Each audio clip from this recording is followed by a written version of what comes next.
Hi, this is Daniel from TrustGraph, and today I'm going to show you a new demo that simulates a potential financial application that encompasses knowledge graphs, structured data, and MCP connections to Yahoo Finance and even SEC Edgar. Now, first off, I'd like to say shout out to our friends at SoFin for giving us some advice on what are some good questions we could ask for this demo. And if you're looking for a specific financial agents, we highly recommending you checking them out. So this one is going to be kind of highlighting a lot of the things we've just released in version 1.3, which is the new support for structured data. And I want to do a demo that really encompasses all of these aspects of TrustGraph. So knowledge graphs, structured data, and MCP connections, agents, collections, all that's kind of going on right now. And I've already done the configuration. As always, I'm using Mistral Medium 3.1, which is a happy medium. Anybody? Anybody? On LLM size and performance and cost, actually.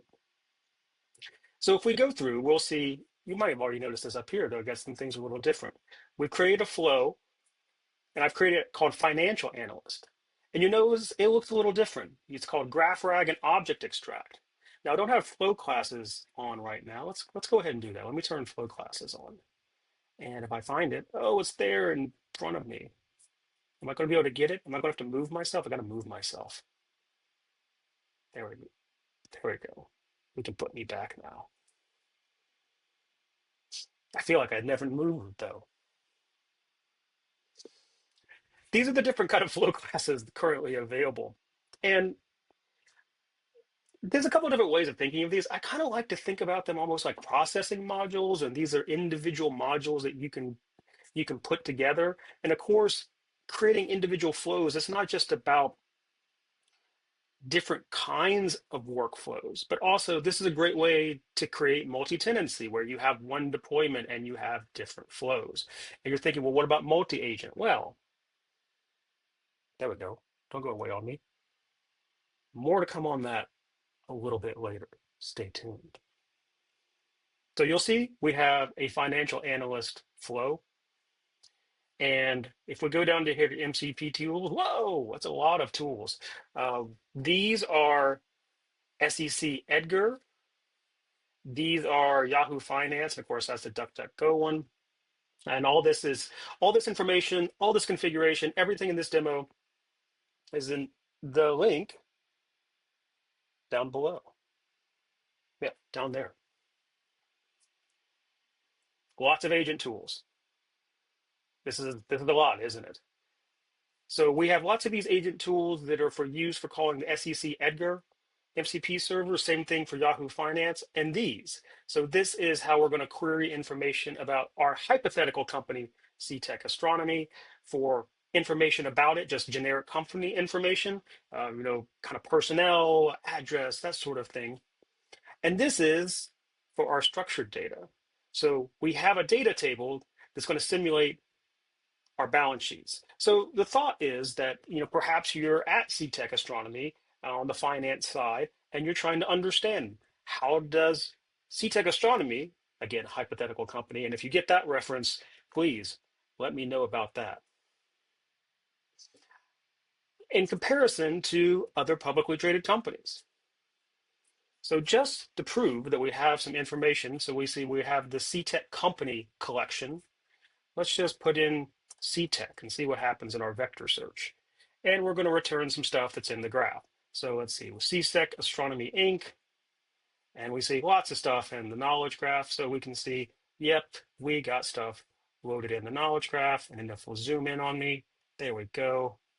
If my touchpad will participate. So Dr. Janet Gregor, what did I say? Jeez.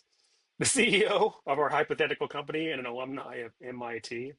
I don't actually remember what the character went to, but that's another story. So let's go to our agent. Let's start asking some questions. I have some questions already prepared. And let me pull this down so you can see them. There we go. So let's just ask. what's the corporate addresses of CTech Astronomy, Amazon, and Alphabet. So as we can see, this is going to query the knowledge graph, and it's also probably going to use Yahoo Finance as kind of the easiest way to get that. So we found the address for CTech Astronomy, and we've just blown a lot of information past us about Amazon and Alphabet. So we have now queried our internal knowledge graph, our private data, and some public data. What else do we have? We can ask, say, who are the Oh, I don't want to do CTO. I meant to change that. CEOs. Turns out the CTO is not as available in some of these data sources as I was hoping. And I'll get to that actually later on why that's a problem. So we're going to find, again, Dr. Janet Greger. We saw that in the knowledge graph. We're getting tons of information about Amazon and Alphabet. It's just zipping by us. And there's our answers. So let's move on to something a little bit more complex. How about calculating the debt to equity ratio using the balance sheets data from 2020? So I'm getting really specific here. So at CTech Astronomy, if we look back to 2020, what was our debt to equity ratio? And for this, we need current debt, long-term debt, and total equity, and we get that from our data table. Because it's correctly pulling that. I don't, there we go. I also didn't want to hit the stop button. So I accidentally, so I made two mistakes here. We're going to pretend that didn't happen. But see, it got this data. That's what we wanted. Boo. But actually, I really am going to get to a point later about this. I promise.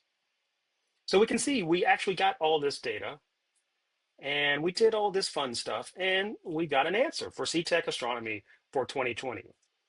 What about, if you know this is really a financial analysis tool, what about we actually go out and use SEC Edgar?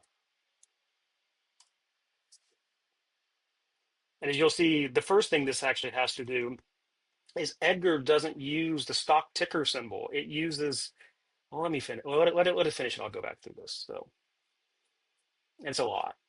So the first thing that is going on here is SEC Edgar doesn't use the stock ticker symbol for most of its queries. So it actually has to go find the CIK number, which is this.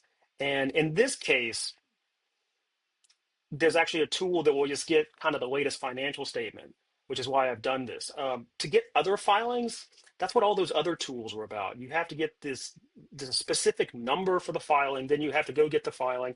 And for some of the filings, like a 10K, they can be very, very large. So this is the answer we get on that. So we see that this agent flow is enabling us to call knowledge graph queries, structured data queries, Yahoo Finance queries, SEC Edgar, all this in a single flow. Now, would you want to combine it into one? Oh, I know, I'm going to get to it, I promise. But first, let's actually show, I have some queries here because I want to show, it seems kind of trivial to do these structured data queries until you actually start thinking about what do these GraphQL queries actually look like? Well, this is one. So this one is one that's just going to get us, and I'm going to go to the command line here. You can see where I've done the configuration. Again, all this is down below. So you can see the data. And, we had to come up with this GraphQL query just to get all this. But what if we get more specific? We have to know exactly what we're looking for. So again, I kept asking about 2020. So again, we need this GraphQL query to get that specific one. And we can see there, that's the 2020 data, and that's it. But, we needed all this to be able to get that. So already you're thinking like, wow, I could just ask that question and get that data and manipulate it. It seems trivial until you start thinking about what these GraphQL queries actually look like. And then the last question that we asked, this one about the tangible versus intangible analysis. Well, this is what that GraphQL, I'm going to not stumble over my words entirely. That's what this one looks like, just to return all this data. And let me move myself so you can actually see it. It's all there. Look at all this stuff we got to have, though. And again, this one is not even that complicated either, because the only key that we're really giving a specific value to is fiscal year. What happens if we're trying to use some of these other ones as well and set limits and ranges? These GraphQL queries get very complex very quickly. And here we are, be able to do that purely with natural language and agentic flow combined with GraphRAG, MCP connections, external data, user access controls, agent controls, collections, multi-tenancy. But wait, there's more. Well, actually, I don't have another one for that one. I kind of spilled all the. I gave it all away in that one, unfortunately.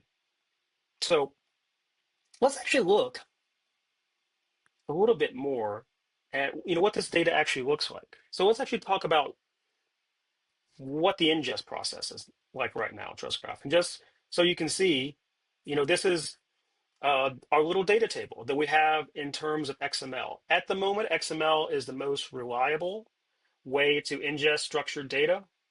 I don't know that that's particularly surprising. LLMs love XML. Uh, it's just the most reliable way at this point. We have support for CSVs and JSON, but we kind of recommend for the moment in version 1.3, XML is going to give you your best experience. But you can see some of those numbers are right here. These are all integers. So this is the script to set the schema. So if we go here, we can also do it here. We have to set the schema to be able to know how to ingest it. So, we have to, set the field name, the keys and the type, whether it's a primary key, whether it's required. And of course, this is a little bit of work, but, if you're ingesting huge data tables, it's pretty trivial amount of work really to create the schema. Now, the other process that's a little bit trickier right now is generating a descriptor. So the descriptor is basically an intermediary helper for the LLM to basically help understand how to ingest this data. Right now, the structured data is being stored in Cassandra. And again, all the features that we have for knowledge graph management, that is also true of the structured data as well. So as you can see, this is just giving some information of what the mappings are, what we do, just kind of an intermediary process right now. Now, what was I saying about agents earlier? As you can see, this is a lot. It's a lot. I mean, look at this. This is me telling the agent actually what are all the potential keys, because I found that it can be very sensitive to things like if you ask it for assets, well, there's a lot of different assets, so it doesn't really know what to do. And as we've talked about before, LLMs like to complete a response versus saying like, hey, what did you mean? I don't know. So it would either just pick one of these, or more than likely, it would just complete with assets. It would cause an error. So I'm giving the LLMs, giving the agent a lot of information here on all the potential keys that it could be in this data set when it's generating the GraphQL queries. And again, this is not using a GPT class, Gemini, or Claude model. This is using Mistral Medium 3.1, a nice happy medium. As you can see, the SEC Edgar MCP server is a multi-step process. You can't just give it a company name and get the data. You have to get the central index key, and then if you actually want one of these filings, you can't just get a filing. You really have to get, where is it? It's, I can't remember which one it is. One of these, you have to get this. Yeah, you have to get this, the accession number. You get the accession number, uh, and then that will allow you to get the filing content with this accession number. And as I said, the filing, like a 10K is, could be 150 pages, very dense text and numbers and well, numbers, tables, even sometimes, figures, even sometimes images. And that's a lot of information to jam into a single flow if you're making multiple tool calls. With a model like Mistral Medium 3.1, I believe the context window is 128K, which is pretty healthy, but it doesn't take long where you're either, pushing the limits or exceeding them, very quickly when you're making multiple calls. And we also know the loss in the middle problem is still very real. So if we're just jamming, all of a sudden getting up to hundreds of thousands of tokens, and we're asking this agent to remember what it was doing 12, 15 steps before, we're dramatically reducing the reliability. So, thoughtful design of these agents is highly, highly, highly recommended. And again, if we go to one of these, you'll see groups. Groups. That's right. A feature now coming in TrustGraph is the ability to create tool groups, or thinking about it as multi-agent. So you have multiple agents within the same platform. It's a fully agentic platform. So is it multi-agent? Is it just tool groupings? It depends on how you want to think about it. So that's a way to create these more compact modular tools that are more focused on a particular task that will increase the reliability of your agent design. And what was that other thing that I was going to talk about? Actually, I'm trying to remember myself. What was I going to talk about? This is what happens when you start doing these videos and you forget what else you're going to talk about and you don't even have a script and you're winging it on the go. It was something about coming soon. What is coming soon? Well, there's a lot coming soon. Let's see. So the groups.